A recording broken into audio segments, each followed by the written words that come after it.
All right, you guys. I'm so unbelievably upset I have to make this.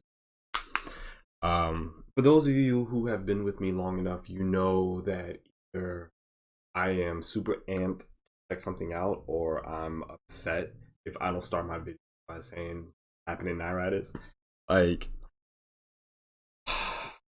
so it pretty much happened. Well, okay, real quick.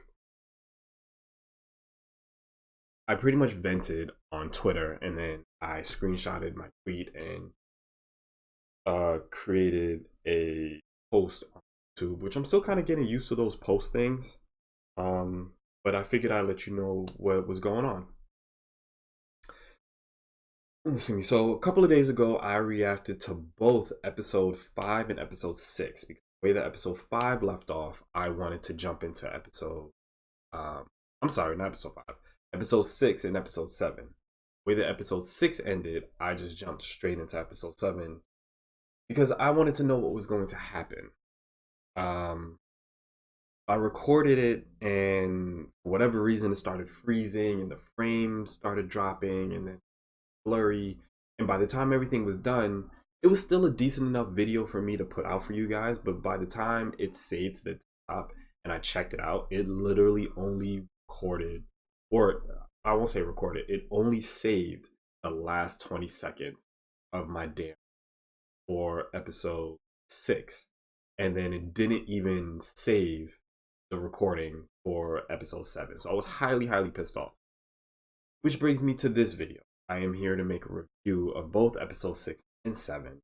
Episode 6 entitled A Night Off. I'm going to start with that. Basically, A Night Off is exactly what the title of the episode. They were training, which I was very excited for because I like the fact that they're still training. And they're both, and everybody's getting better at their skill. So they were given a night off by Ironwood, and Blake and Yang went to go hang out, and Ren, Nora, and Ruby, they all went to. There was like a gathering or a party for Robin. Um, Basically a early celebration party for her winning. Um, I forgot the name of the position that she was running for, but whatever position she was running for, they had a celebration for her winning it. And it was it was pretty early to do it. Now, all throughout this episode, you were seeing the numbers like this is where Robin is and this is where Weiss's father was. And throughout the episode, it literally kept going like this until, because I think it started off, she was at like 68% and he was at like 30 something. Raised. And then she was at 60, was at 40, raised again. It never quite hit 50-50, but it hit like 35-45 or something like that. Oh, that number's way off. Wow. It hit like 45-65, 55. What is wrong with me? It hit 45-55 at one point. And throughout the episode, I'm just like, yo, I don't like how the numbers keep changing and he's gaining on her. I'm like, yo, something bad is going to happen and he's going to fucking win this. So said, so done. Tyrion shows up at the celebration, cuts off the lights, starts killing a bunch of people. Penny jumps on stage to try to defend everybody and to try to save Robin. Lights cut on, and Robin is looking at her with her swords out because she's, trying to save. She can see in the dark, so she's looking for him. So when the lights cut on and everyone sees Penny, Penny gets blamed. She gets framed, and everybody thinks that she was the one responsible for it. It was like, oh, is General Ironwood's robot? Look what she did, yada yada. Right when the lights cut on, also, you find out that Weiss's father wins. Before all of that happened, though, I skimmed over it. My bad. Nora makes a comment about how Yang and Blake are spending a lot of time with each other. How Ren is just happy that they're friends again, and Nora is like, "Well, I think that they're more than friends. Something else might be going on." Ruby just kind of walks off at this point, And then Ren and Nora start arguing and going back and forth because Ren pretty much takes that situation and compares it to his own with Nora. And he's like, well, what if they're not ready? Yada, yada. And even Penny asks Ruby, like, who are they talking about? And Ruby's like, I don't know. I don't know anymore. But, I'm not quoting them because I don't remember word for what they said. But you pretty much got the gist that Ren was talking about himself. And before everything happened, Nora's still kind of talking with Ren. And she just, I guess enough was enough. And she kind of just grabbed my man by the back of his head and laid one on him. Like, she started kissing him. And you saw that he was shocked, but then his eyes closed and he embraced it and embraced her, and they stayed there kissing for a while. Like, it was a deep kiss. Like, holy shit. But then everything happened. The lights went out. Everybody started dying. Penny gets,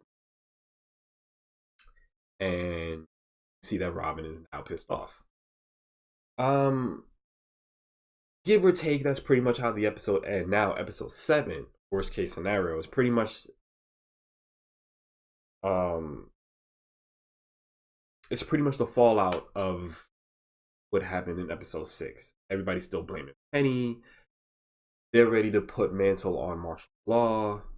Well, they were ready to put Mantle on martial law in the previous episode, and Nora voiced her opinion about it. She's fairly pissed off, and Ironwood is just like, well, we need to get this up and running because um Robin and her gang are stealing.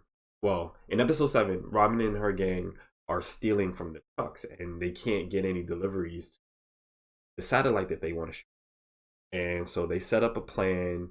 Yang and Blake are in a truck so that if Robin steals it, they're there to protect it and get her arrested, basically. Long story short, they're in the truck. The truck gets stopped. Robin opens up. Boom. Yang and Blake are there. They chase after Robin. They fight a little bit, and then they explain to Robin the fact that General Ironwood is not the bad guy. There's the satellite. They want patience tower. Robin understands it, but she's like, why keep it a secret? And, there's more to the story. You're not telling me. And even Yang and Blake admit that there's more, but that they can't tell her just. So she vows to get to the bottom of the story. And then you find out that Robin has her, I guess her semblance is, as long as she touches somebody, her aura connected to theirs, and it's pretty much like a lie detector to see if they're lying. And she realized that Blake was telling the truth in the whole satellite thing. So I'm very curious to see how Robin deals with that. You also find out that Penny, her aura came from the dude in the wheelchair, or the guy that's paralyzed. I forgot his name. Her father, the guy that created Penny, and he basically takes a bit of his aura and gives it to Penny. That's how Penny gets her aura. And he's like, every time that she gets dismantled or shut down, or what, not so much shut down, but every time she's dismantled, he has to rebuild her. He has to replenish her aura with his. Doesn't have that much aura anymore to do it. I think he mentioned like he has enough aura for maybe one more time. Penny feels, I'm not Penny, Ruby feels really bad that Penny was being blamed for it because, she was the hero of Mantle. And even Penny felt bad, like she's the hero of Mantle. They were trying to extract her memories so that they can see the footage from her point of view of what happened, because apparently the footage that's out there was doctored, and it literally looks like Penny is just killing everybody at the celebration.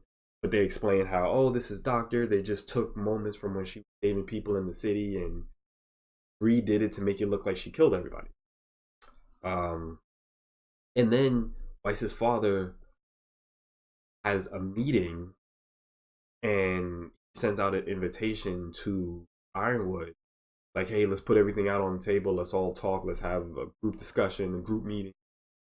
So that's basically what the next episode is going to be. Episode 8. Ironwood is probably going to go there. I'm pretty sure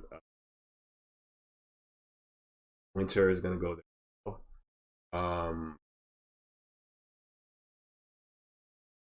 Yeah. I'm very curious to see if Winter ends up becoming the Winter. I personally think before the series of RWBY is over, I think all four members Team RWBY are made it. That's just my personal opinion because it lines up too fucking perfectly on just their overall characteristics of the members of, you got Weiss, this with, she got all the snow and the ice powers or whatever. She perfect winter. I feel like Ruby is probably more of summer maiden, even at the summer maiden. Fall, I could see that falling on Yang. Blake, what was the other maiden? Because the only maidens that we've met Fall, met the Fall maiden. The met the Winter maiden. I think it was the Spring maiden. I don't think we've met the Summer maiden. So the Spring maiden. Oh, that's right. The Spring maiden. Yang's mother is currently in control of that. Yang's mother is currently the Spring maiden. Shit, forgot about that. um, but yeah, no, I can see I can especially now that Yang's mother is a maiden, I can totally see becoming a maiden if anything. But yeah, just overall, I don't know how many volumes Ruby is going to be before this series is over. I can totally see all four of them because I'm like 50-50. Part of me thinks it's gonna happen, but there's a part of me that um I do, however, hope that Ruby continues training with her Silver Eyes.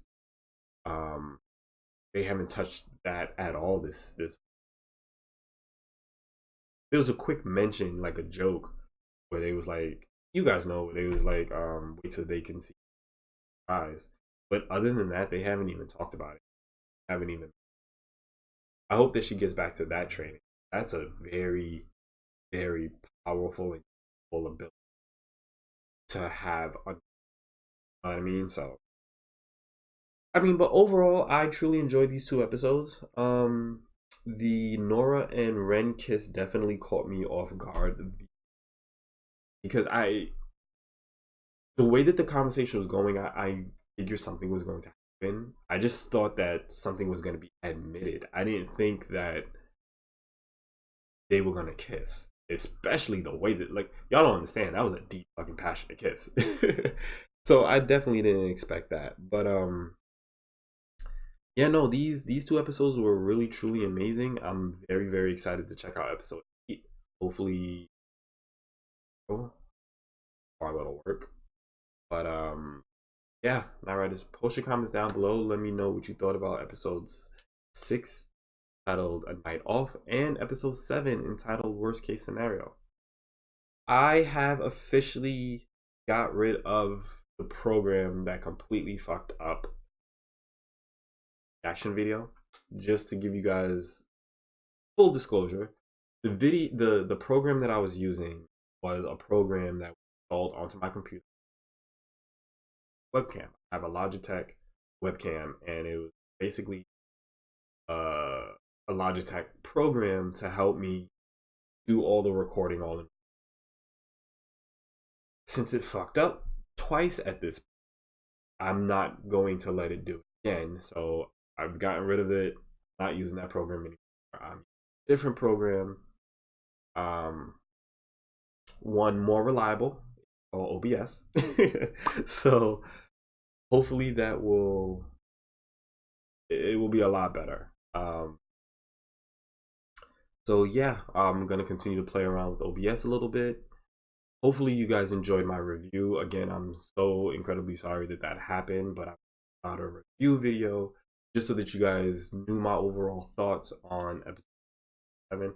If I missed anything specific that you wanted to know my thoughts on, definitely ask me down in the comment section. First chance I'll get, I will do my best to respond to you guys, and let you know my overall thoughts. Or maybe I'll just save it for when when I react to episode 8. We'll see. I don't know how I'm gonna do it. But definitely feel free to ask me. I look forward to seeing what you guys say in the comment section. Again, I hope that you enjoy. Until next time, ride or die, not ride it. We out.